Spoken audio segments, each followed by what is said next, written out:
Universe में हर एक के संग रिलेटेड है। ये 3 पार्ट्स में क्लासिफाई करेंगे।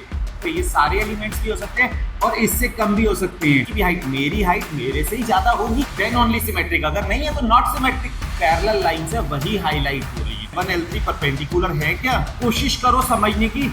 आप पूरा एक अथाह समुंदर है, इतने सारे क्वेश्चन बनकर वो सारे आपको आ जाएंगे इस एक क्वेश्चन को सीख। एक बच्चों का बहुत ही फेवरेट टॉपिक, हमेशा बच्चा कहता है जो सर इस टॉपिक को जरूरी एक बार और पढ़ा दीजिए, रिलेशंस एंड फंक्शंस। तो सबसे पहले हमें रिलेशंस को पकड़ना चाहिए। What all are relations? Relation है क्या? तो चलो अब एक रिलेशन को समझते हैं। A relation R is such that it is for the set A to set B. It is for the set A to set B. अगर मैं 11th में जा रहा हूं तो रिलेशन आर क्या होती थी? R is equals to A cross B. A is a set and B is another set. इन दोनों सेट्स के संग जो बन के आ रहा है वो रिलेशन बन के आ रहा है। अब ए को कैप्चर करो। ए हम एक सेट सपोज करते हैं with the element A B C. बी एक और सेट सपोज कर रहा हूं 1 and 2। अब रिलेशन डेवलप कर रहे हैं ए क्रॉस बी। तो ए क्रॉस बी आपको याद आ रहा होगा, ये 11th में आपने किया था। ए क्रॉस बी क्या होता है? A1 A2। Now B1 B2 Cartesian product of two sets B2। Now likewise C1 and C2। ये रिलेशन डेवलप हो गई। अब इस रिलेशन को कार्टेशियन प्रोडक्ट भी मैंने बोल दिया है। अब यहां देखो, कई बार ऐसा होगा, ये रिलेशन जो है ये है full flash all possible relation, but ऐसा हमेशा ऑल पॉसिबल रिलेशंस नहीं होगा। अब आप ऐसे सोचो, क्या हम इस पूरे यूनिवर्स में हर एक के संग रिलेटेड हैं? I am related to some of the people. Like आप लोगों के संग हमारा टीचर स्टूडेंट का रिलेशन है, घर पे हमारे फैमिली में रिलेशंस होते हैं, पापा है, मम्मी है, वो सब रिलेशंस है। लेकिन हम कहीं भी यूनिवर्स में जाएं, हर जगह रिलेशन थोड़ी होगी। तो कई जगह रिलेशन क्या है? Nothing, empty relation. Types of relation में पहली रिलेशन आ जाएगी empty relation. Empty relation is when no element is present in the relation. और दूसरी रिलेशन आ जाती है, वो आती है universal. Universal relation when relation के अंदर सारे elements of A cross B आ गए। All the elements of A cross B are present in the relation, तो उसे आप कह दोगे यूनिवर्सल रिलेशन। ये बिल्कुल बेसिक बात आ गई, ये क्लास 11th में आपने पढ़ी हुई है, तो इसे आप समझ सकते हो। अब आगे बढ़ेंगे, क्लास 12th वाली बात पे आते हैं। क्लास 12th में रिलेशन को मेनली 3 पार्ट्स में क्लासिफाई करेंगे। उन 3 पार्ट्स को जरा देखिए। सबसे पहले आती है रिफ्लेक्सिव रिलेशन। रिफ्लेक्सिव को समझने के लिए मैं एक रिलेशन आपके सामने डेवलप कर रहा हूं, तब मैं रिफ्लेक्सिव को समझाऊंगा। Relation R such that it is A to A. अब हम बात जो कर रहे हैं ऑन द सेम सेट कर रहे हैं, यानी कि वहां पे क्या था? ए क्रॉस बी था, यहाँ पे ए टू ए बात हो रही है। रिलेशन ए टू ए बात हो रही है। ए में हमने उस टाइम पे जो एलिमेंट्स दिए थे सेम ले लेता हूं, A B C. Now when we are going to make the relation, then R is equals to A cross B. A cross B का मतलब हुआ ए का ए के संग मल्टीप्लाई करूं तो A B A C, B A B B B C, C A C B and C C. कितने elements आए? 3 into 3, 9 एलिमेंट्स होंगे इन द रिलेशन। अब ये 9 एलिमेंट्स हमारे पास हैं। इन 9 एलिमेंट्स में आप याद रखना, जब हम रिलेशन की बात करेंगे किसी भी कंडीशन में, तो रिलेशन के अंदर maybe R is subset और equals to, relation is subset और इक्वल्स टू। ये सारे एलिमेंट्स भी हो सकते हैं और इससे कम भी हो सकते हैं। ये सारे एलिमेंट्स भी हो सकते हैं और इससे कम भी हो सकते हैं। A cross B, R is a subset और equals to A cross B. A cross B के सारे एलिमेंट्स भी हो सकते हैं, कम भी हो सकते हैं। जैसे अभी मैंने बताया था, कोई भी एलिमेंट नहीं होगा तो उसे एम्प्टी रिलेशन कह दिया। ए क्रॉस ए है, ए क्रॉस बी में बोल गया था। यहाँ पे ए क्रॉस ए चल रहा है, लिखते टाइम वो पिछले वाले बात पे चले गए, हम ए क्रॉस बी लिख दिया। ए क्रॉस ए है ये। ये बात आपको समझ में आ गई। अब इसमें हमारी बात आएगी सबसे पहले रिफ्लेक्सिव रिलेशन। अब बात याद रखना, there will be subset. Subset का मतलब इसमें कम एलिमेंट्स भी हो सकते हैं। So for the reflexive, if a comma a means same comma same. If a comma a belongs to relation, if a comma a belongs to relation for every a belongs to set a, for every a is the element, हर एक element पे हम बात करें, हर एक element पे हम बात करें, if each element of a belongs to set a, if each element of a belongs to set a contains a की रिलेशन, यानी a इसमें b है तो b भी होना चाहिए, c है तो c भी होना चाहिए, तीनों होने चाहिए, तभी ये रिफ्लेक्सिव रिलेशन होगी, तभी ये रिफ्लेक्सिव रिलेशन होगी, अदरवाइज ये रिफ्लेक्सिव रिलेशन नहीं होगी। ये बात मेरे हिसाब से अब आपको समझ में आई होगी। एक एग्जांपल के संग लेते हैं, जैसे फॉर एग्जांपल अगर कभी हम बात कर रहे हैं R is such that it is L1, L2 where L1 is parallel to L2, ये हमारे पास एक रिलेशन है, एक रिलेशन ये मेरे पास है। इस रिलेशन पे जब आप बात करोगे तो अब आप बात सोचो, L1 is parallel to L1, कोई भी लाइन खुद के तो पैरेलल होगी, कोई भी लाइन खुद के तो पैरेलल होगी।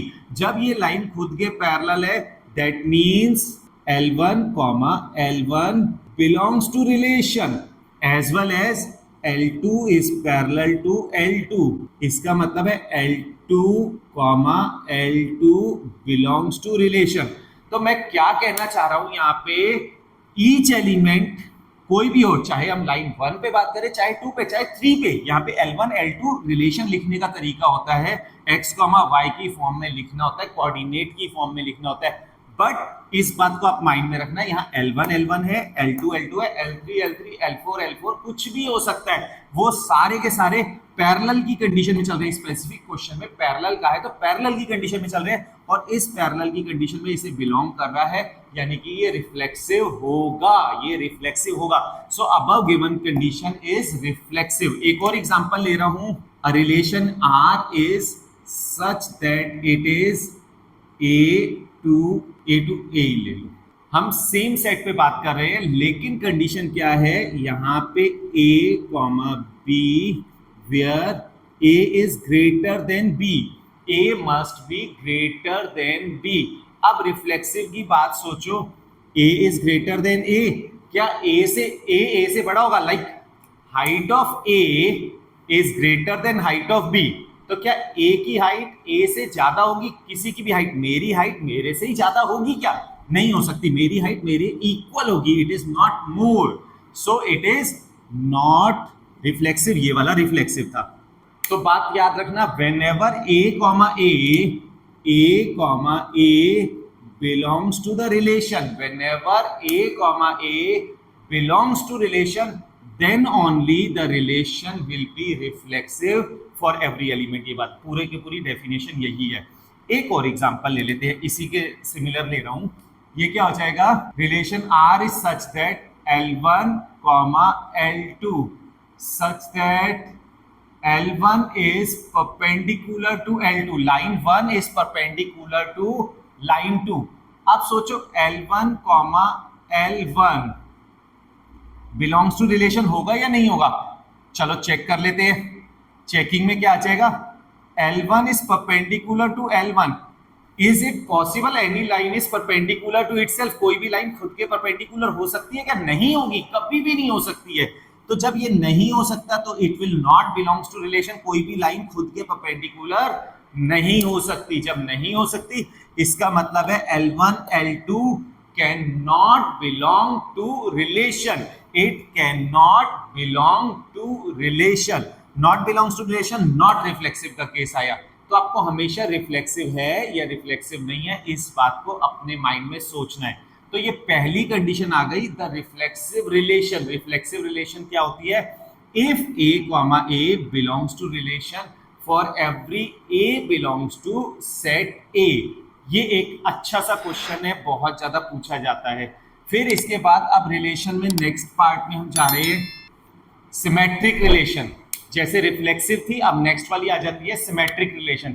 सिमेट्रिक रिलेशन को बात समझो, for a relation R such that it is A to A, if पहली कंडीशन है, अगर ये होगी तभी मैं आगे बढ़ूंगा। If A comma B belongs to relation, if A comma B belongs to relation that implies B comma A must also belongs to relation. अगर ये प्रेजेंट है तो इसे प्रेजेंट होना पड़ेगा। If this belongs to relation that it must belong to relation, then only symmetric. अगर नहीं है तो नॉट सिमेट्रिक, अगर है तो सिमेट्रिक, अगर नहीं है तो नॉट सिमेट्रिक। अब यहाँ पे जो हमने 3 एग्जांपल लिए थे उन्हीं तीनों से एक बार और समझने की कोशिश करेंगे। पहला एग्जांपल मैंने लिया था R is such that it is L1, L2 and L1 is parallel to L2। अब इस बात को आप अपने माइंड में लेके आओ, ये रिलेशन R क्या होगी इस चीज को सोचते हैं। तो इस रिलेशन को if L1 is parallel to L2, if L1 is parallel to L2, that implies L1 comma L2 belongs to relation. L1 is parallel to L2 means ये क्या हो गया, L1 comma L2 belongs to relation. Now L2 will also be parallel to L1. If line 1 is parallel to line 2, then line 2 will also be parallel to line 1 ना।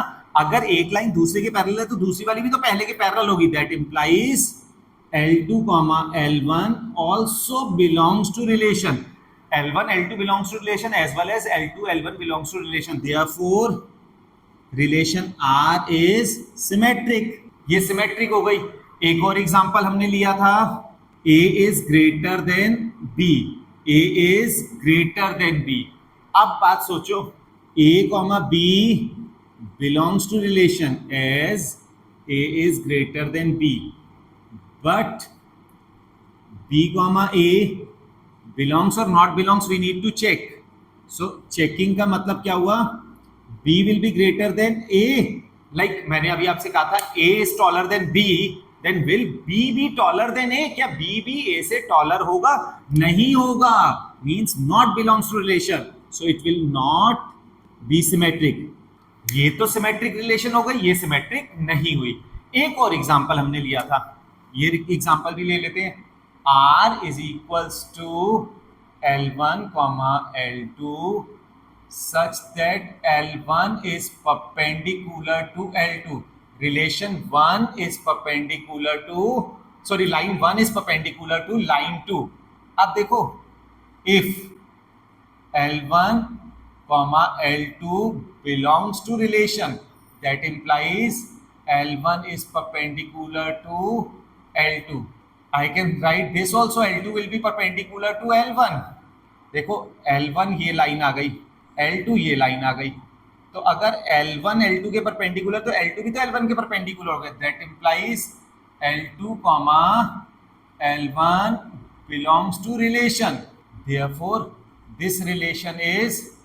अब हम notice करें, पिछली बार ये वाली रिफ्लेक्सिव नहीं थी लेकिन ये सिमेट्रिक तो है। तो अब हमने बात क्या समझ ली, रिलेशन R पैरेलल के केस में सिमेट्रिक है, ग्रेटर के केस में सिमेट्रिक नहीं है, परपेंडिकुलर के केस में सिमेट्रिक है। हमने 2 रिलेशंस मेन पढ़ ली, रिफ्लेक्सिव रिलेशन हमें समझ में आ गई, सिमेट्रिक रिलेशन हमें समझ में आ गई। अब यही थर्ड केस के लिए जा रहा हूं। थर्ड केस सबसे इंपॉर्टेंट होता है। यहाँ पे मैंने देखा है हम कई बार कंफ्यूज हो जाते हैं, तो अब वो कंफ्यूजन ना आए इसके ऊपर हम आगे एक क्वेश्चन लेंगे, जल्दी एक क्वेश्चन लेंगे और वो बहुत इंपॉर्टेंट क्वेश्चन होगा। तो अब ट्रांजिटिव ले लेते हैं। ट्रांजिटिव रिलेशन क्या होती है, it is a type of relation in which relation R if A comma B belongs to relation and B comma C belongs to relation. आप बात समझो, इफ 2 चीजें हैं, अगर ये भी होगा रिलेशन में और ये भी होगा रिलेशन में, then it implies A comma C, A comma C, first वाला एंड लास्ट वाला। आप बात को सोचो, if A comma B belongs to relation, B comma C belongs to relation, that implies A C also belongs to relation, then it will be transitive relation. अगर इस condition को fulfil करेगा तो ट्रांजिटिव होगा। कुछ एग्जांपल्स के संग ये बात फिर से समझते हैं, वही सेम 3 एग्जांपल्स हम ले लेते हैं, दैट विल बी गुड।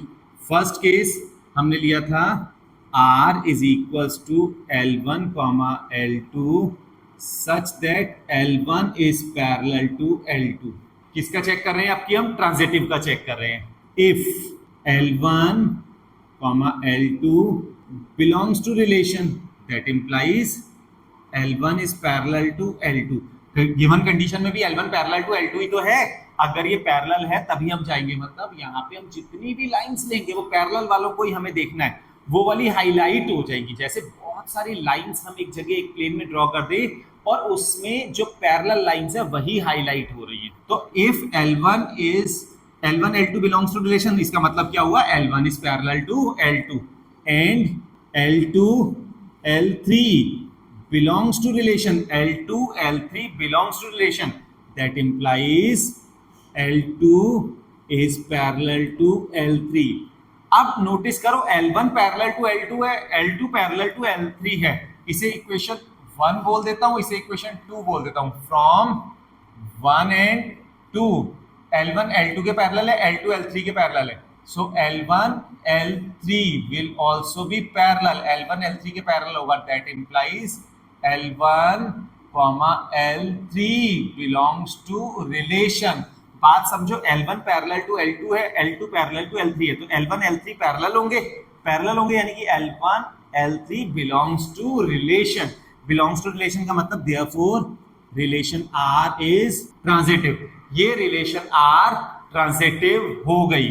दूसरा एग्जांपल हमने लिया था R is equals to A comma B such that A is greater than B। Relation में A ग्रेटर देन B है, A टॉलर देन B है, कुछ भी इस टाइप से सोच सकते हैं। बॉल्स का एग्जांपल एक जगह मैंने एक बुक में देखा था, A is greater than B, likewise B is greater than C हो जाएगा। A B, ये C वाला अपनी तरफ से, ऐसे D सोचना है तो वो भी अपने पास से हम सोच रहे हैं, बट हमारा डिस्कशन अभी A B पे चल रहा है। तो let A comma B belongs to relation that implies A is greater than B and B comma C belongs to relation that implies B is greater than C।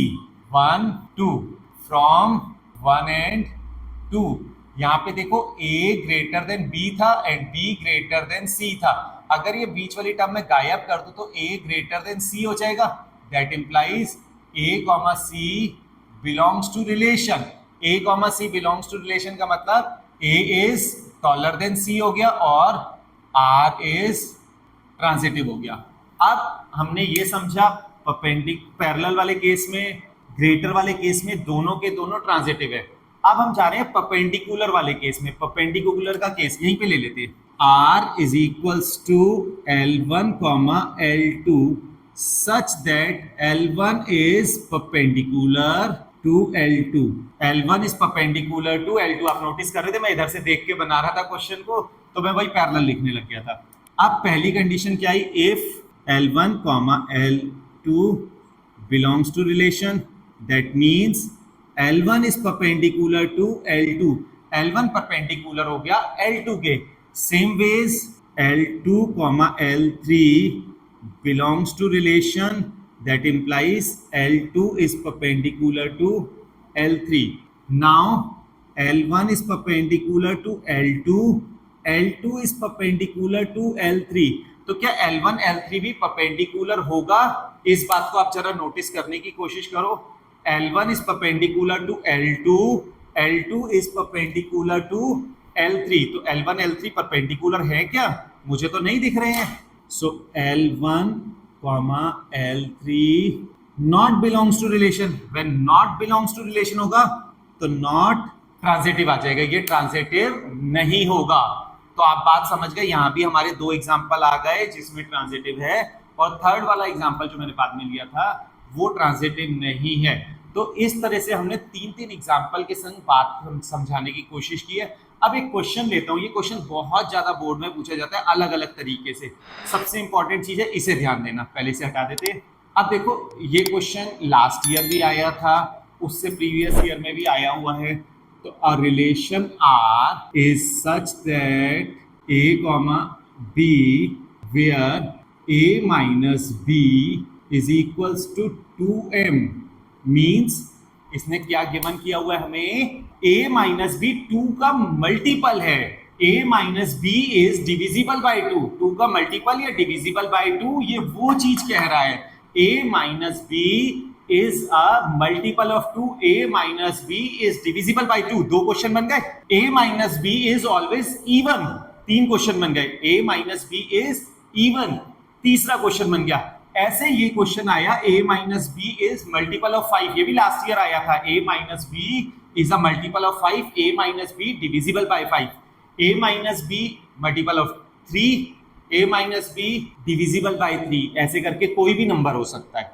तो देखो एक question करके आप पूरा कोशिश करो समझने की, आप पूरा एक अथाह समुंदर है, इतने सारे क्वेश्चन बन गए, वो सारे आपको आ जाएंगे इस एक क्वेश्चन को सीख के। तो इसे बड़े अच्छे से देखना। अब जब आप अटेम्प्ट करोगे, अटेम्प्ट करने का तरीका भी समझना। मैं ज्यादातर नोटिस करता हूँ डिफरेंट बुक्स, मेनली एनसीईआरटी में मैं नोटिस करता हूँ, उन्होंने पूरा पैराग्राफ फॉर्म में इसे सॉल्व किया हुआ होता है। वो आपके लिए ऐसा लगता है अरे यार इतना बड़ा पैराग्राफ, तो उसे मैंने स्टेप वाइज करने की हैबिट बनाई है। आप इस बात को देखना, आपको और मजा आएगा। First case for reflexive relation. अब फॉर रिफ्लेक्सिव रिलेशन पहले डेफिनेशन देख दो।